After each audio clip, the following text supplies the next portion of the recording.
my husband over here. This is who I'm roasting. Didn't know that. Good. I grew up north, both John and I did, so it's cold weather in the winter. What we did in our home is we would often build a fire in the fireplace.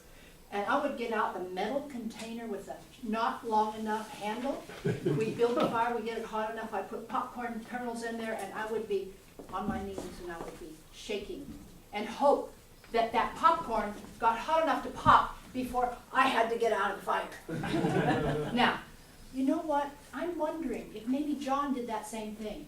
And maybe that could have been the beginning of his addiction. Oh, you know, he kept it secret from me in the beginning of our relationship. I did not know. He actually controlled his intake of popcorn. Now, he uses popcorn and movies to reduce his stress. So we'll go to the movie, and we walk up, buy a ticket, and then we go in. Are you aware that movie theaters are there to feed your addiction? Oh, What happens when you walk in the door? What's the first thing you smell? Popcorn. So do we go to our movie theater? No. We walk up to the counter and we stand there waiting for our turn. And what would you like to purchase? John looks at me and he says, well, we need a big tub because there's two of us. We take that tub into the movie theater. And I have the napkin with me, and I grab my first handful of popcorn, and I put it on my lap, and I just eat one at a time because I'm not really a popcorn person. But I do like 2 handfuls, so I take my second handful, and I go in, and I go, oh, it's not there, but where is it?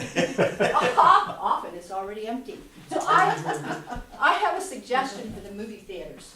You know, if they're going to cater to people who are addicted, they need to offer larger containers or shorter movies, because you should never run out of popcorn before you run out of movie. Now, John is a bit of a snob. You might know that already because you've known him for several years. He has his own saucepan for making his popcorn. He does not use the microwave. He does not use air popper or oil popper. He uses his own saucepan.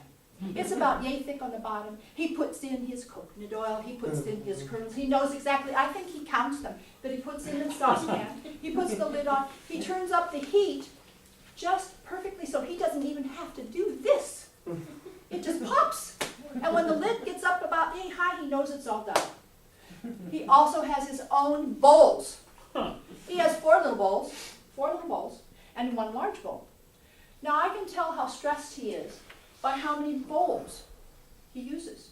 If the stress is not too bad, he will pull out 2 small bowls and he will fill those and eat from there. But on the other hand, if he's really stressed, those small bowls don't even see the daylight at all. Just that great big bowl comes out. He sits on his lap. Now, John, I have a suggestion for you.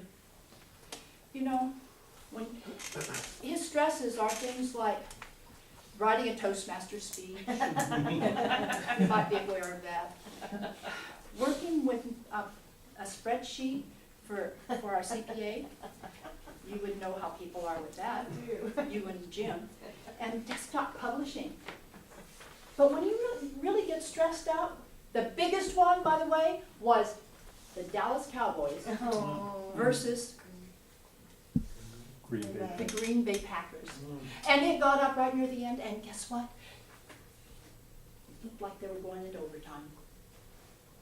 And then the wrong team won.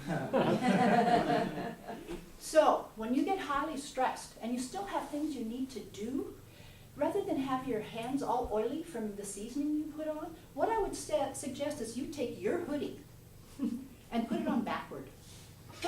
You put it on backward, and then this hood, you fill it with popcorn. You take the edges of the hood and you hook it up over your head.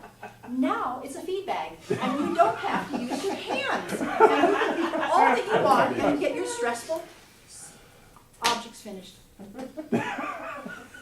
My husband is an addict. it.